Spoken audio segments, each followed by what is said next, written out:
Hey everybody, the Super Vader 400 here, back for another retro review, and this time this is my short reviews of all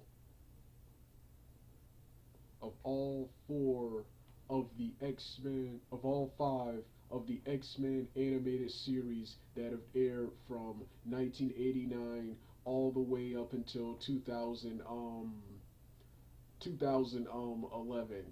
The very first the very first two animated series I'm going to talk about are The Pride of X-Men, which was a pilot based on the 1980s X-Men that aired in the 80s and it also aired in the 90s in conjunction with the X-Men the animated series. The second series I'm going to talk about. These are the series I'm going to start off with.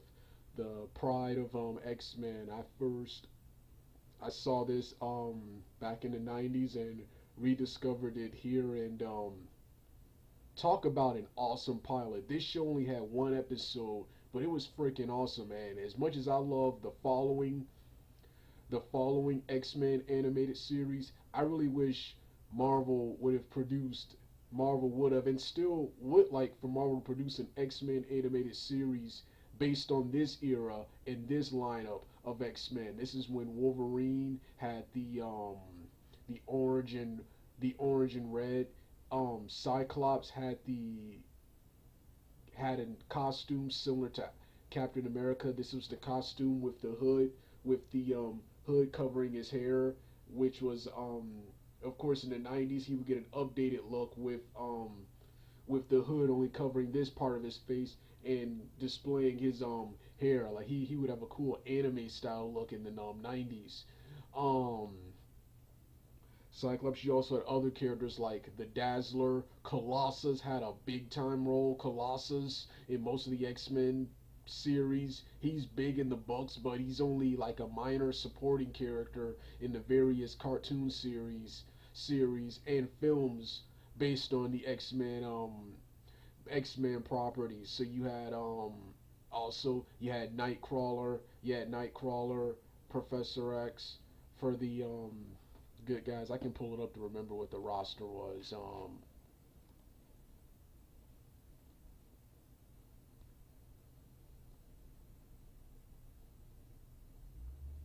So yeah, the team was Cyclops, Storm, Nightcrawler, Colossus, and Wolverine. Wolverine had an Australian accent in this television series, which is funny because they would later get an Australian, Hugh Jackman, to portray him in the live action X-Men films about 11 years later. 11 years later. Also Storm, in contrast to her popular white look, she had black spandex. She had black spandex. And of course, Kitty Pryde would also make her debut with a completely different personality um, in this series. Leading the opposing them, of course, were the Brotherhood of Mutants, led by Magneto, Toad, the Blob, Juggernaut, and of course the White Queen. The White Queen, of course, the Danger Room, the X Mansion, Cerebro, Blackbird, and Asteroid M, and the Lockheed Drive. All of these were featured in the um, X-Men series. The plot of this X-Men featured featured Magneto trying to use an asteroid trying to use an asteroid to block out the sun, and it's up to the newly formed X-Men to stop him. Like I said, this only lasted for one episode, and this pilot was created using using the 13th episode of the RoboCop animated series. But like I said, this was an awesome pilot. They quickly scrapped plans for this series and created a new X-Men animated series in 1992. But I wish, and still wish Marvel would do an X-Men animated series based on this lineup. We've seen one based on the 90s. We've seen two in the 2000s and an anime feature. I want one based on this one. I want one based on this one. Now the next X-Men animated series is the popular one, X-Men, the animated series, which aired from October 1992 till September of 1997, with 72 episodes. With 72 episodes, I think. Um, yeah, October 31st, 1992 till September 20th, 1997, with 76 episodes in 5 seasons. I first saw this show in 1996, and I've been a huge fan of this show ever since. And I finally got to watch the entire series 3 years ago here on YouTube. I found the episodes, sadly to say, were removed from YouTube due to copyright. But I found several websites that broadcast that shows reruns of this series. Like I said, I've been a huge fan of this series since 1996, and this series is widely considered to be the best adaptation of the X-Men comics today. And this television series right here, this and Batman the Animated Series, changed the way Saturday morning cartoons were produced, with this series featuring long story arcs. Most television shows at the time featured single episode stories. This one features stories that carried over to the next um, episodes, and they adapted complex storylines from the comics like Days of Future Past, The Cure, the Apocalypse storyline,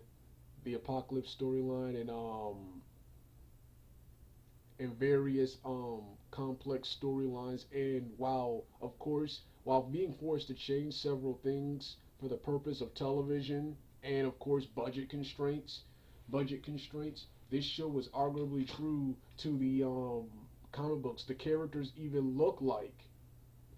even designed like their 90s X-Men counterparts counterparts and counterparts and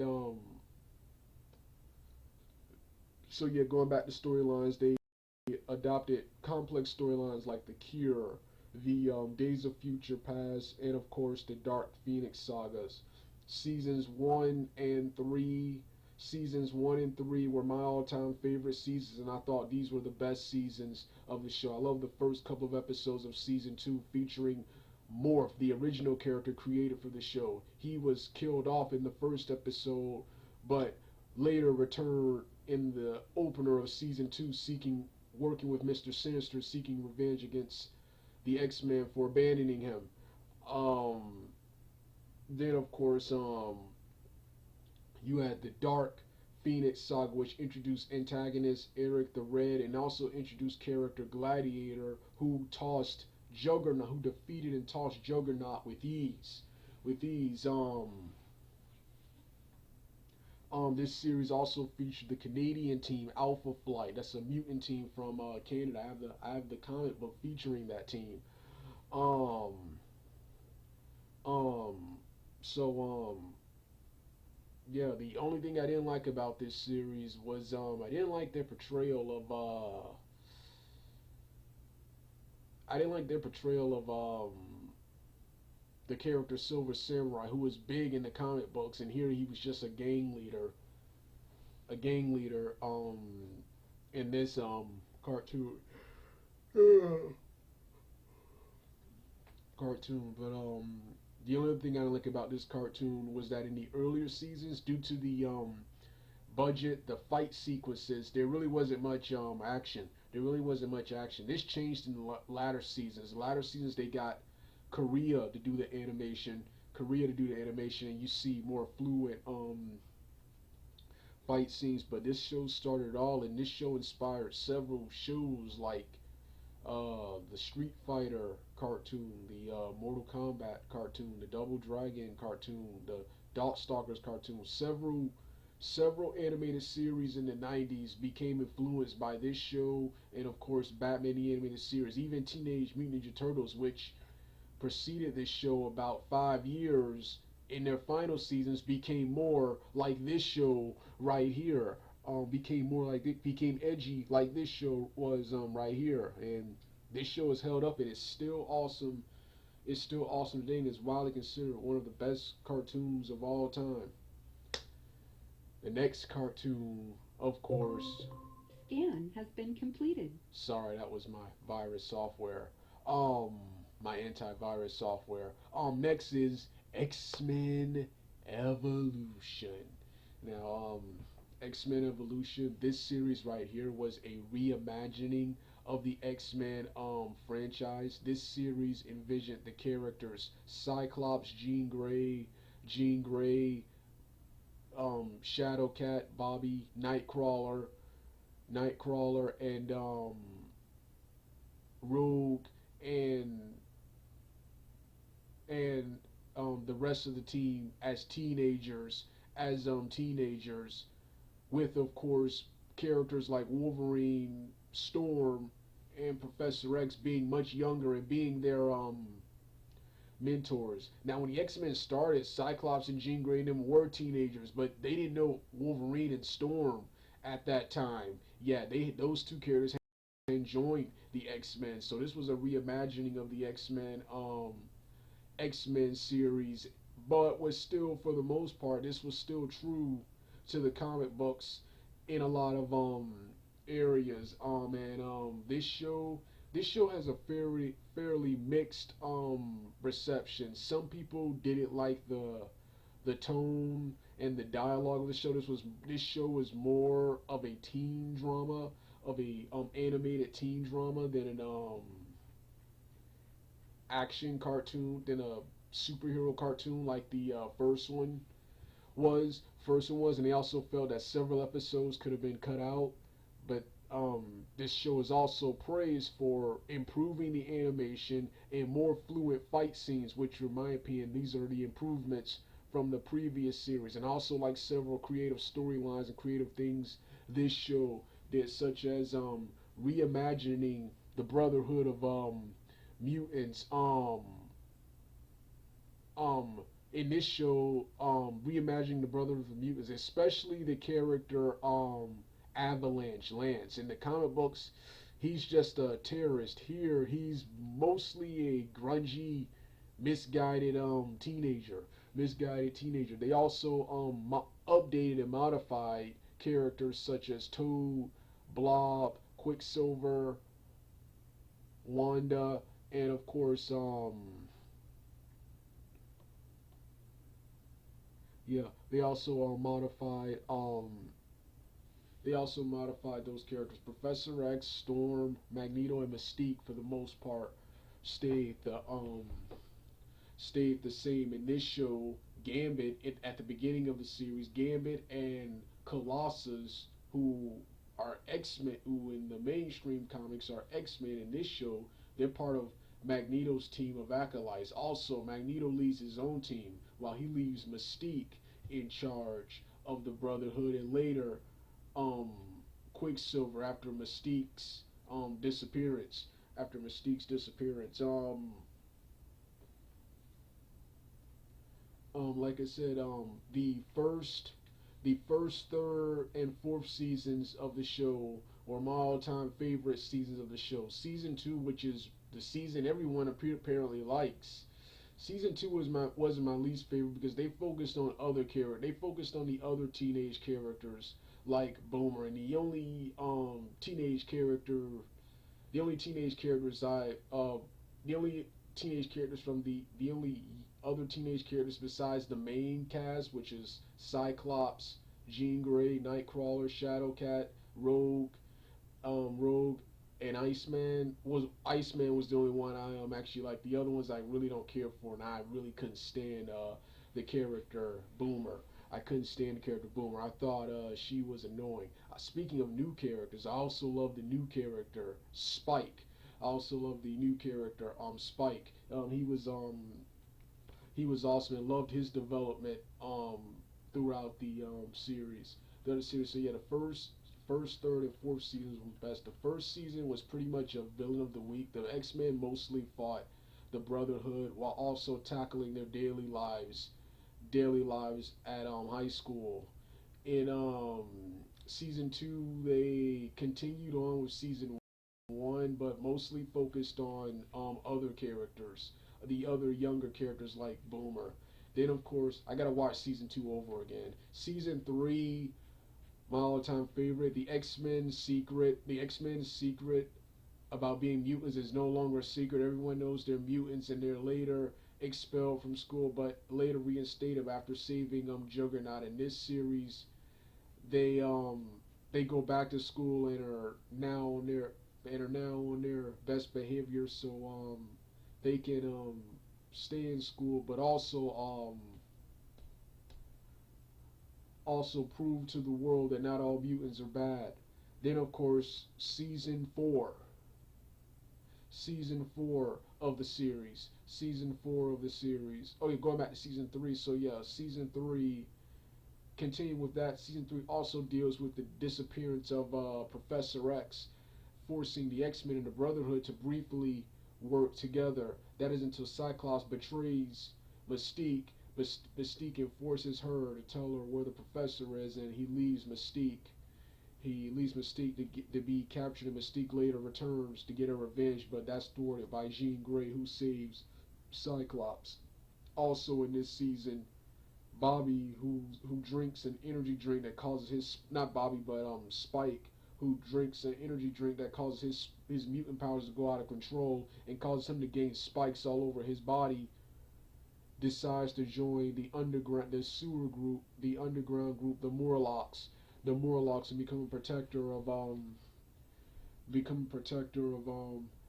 of course, season four, while the first episodes are self-contained, these episodes deal with Apocalypse. Apocalypse in the season finale of season four. What an epic finale that was! And this show was awesome. While this show ran for about 65 episodes, 52 or 65 episodes. I think I would love to see another. I would love to see another season focusing on Professor X's vision at the end, of the series. But like I said, this was an awesome series. This series is overshadowed by another teenage show that was airing around this time called Teen Titans. But I love both of these cartoons. Now, the next series is Wolverine and the X-Men. Love this cartoon as much as I love the first two. However, I don't watch this one as much as I watch X-Men, the animated series, The Pride of X-Men, and of course X-Men Evolution. But this was an awesome series right here. It has an animation style similar to Evolution, and same creators too, but it has a art style similar to the 90s lineup of X-Men and the Astonishing X-Men comics, which is where the series gets their story, which is what their series is an adaptation of. This story was a good reboot of the series. However, I prefer the original three. Story plot wise, I prefer the original three. Now the last series is the X-Men anime, a Japanese anime based on the X-Men franchise. There was also a spin-off featuring the Wolverine character. Both of these shows were good. However, I prefer the cartoons because they move much faster. Because the cartoons are cartoons and are adaptations of the comics. These are these are adaptations of the comic books, but since these are animes, these are more like movies. One of the things I've always loved about American cartoons versus anime, this is one thing the American cartoons had over anime, is the American cartoons move much faster. Anime cartoons have some like really terrible pacing. That's the only thing I like better about American cartoons versus anime. Well, this was my short review of the X-Men animated series. I'm gonna rewatch all these series and give longer reviews. All right, Super Vader out.